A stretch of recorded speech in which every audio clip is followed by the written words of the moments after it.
Lagi kejadian tembakan di tempat awam, namun kali ini berlaku di Taman Meru Utama, Meru Kelang, Selangor semalam. Polis mengesahkan seorang lelaki tempatan berusia 46 tahun maut dalam kejadian di Lorong Mahang 1 dengan sekurang-kurangnya 16 tembakan dilepaskan.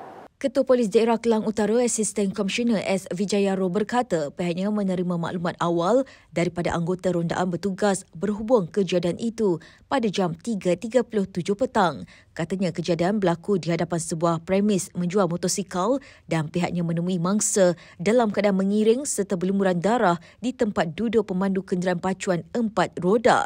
Bagaimanapun mangsa tidak dapat diselamatkan dan disahkan meninggal dunia oleh petugas perubatan dan proses bedah siasat dijalankan di Hospital Tengku Ampuan Rahimah sekitar jam 9 malam tadi. Berikutan itu, katanya kes disiasat di bawah Seksyen 302 Kanun Kesesaan dan siasatan terperinci sedang dijalankan bagi mengenal pasti suspek serta motif kejadian.